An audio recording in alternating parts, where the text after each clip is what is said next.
Tar is a 2022 American psychological drama film which was written and directed by Todd Field, starring Cate Blanchett.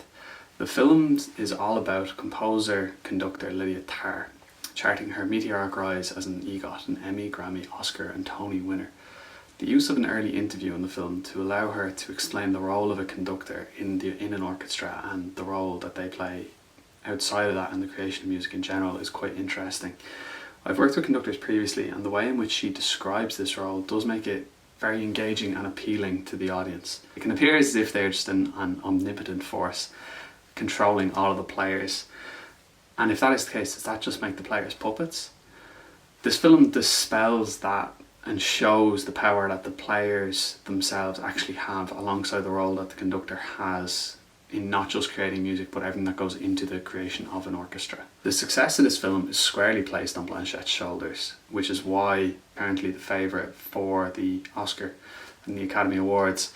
It is between herself and Michelle Yeoh from Everything Everywhere All at Once.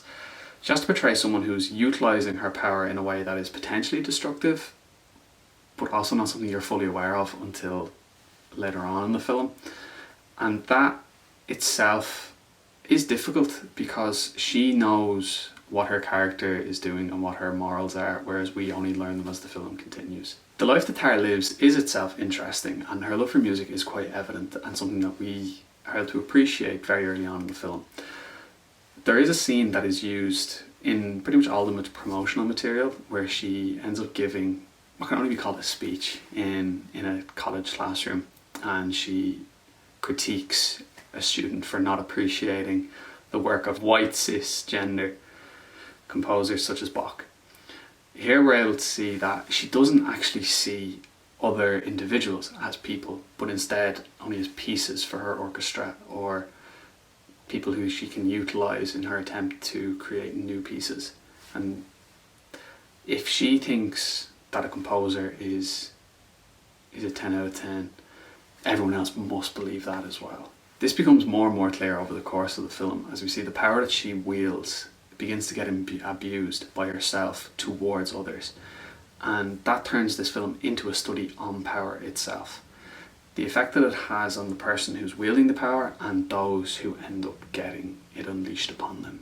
Traditionally in film, and in a way in life, this type of character will be portrayed by a man. But the use of a woman in this instance shows power can be abused by anyone. Given the opportunity, anyone can and will take advantage of the situations they find themselves in. And the story itself does demonstrate that all forms of abuse do have an effect on other individuals.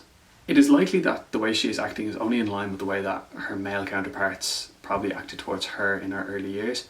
But as we've seen in recent times, accountability and everything that comes along with that have grown, and everyone is now accountable for their actions as they should have been in the first place.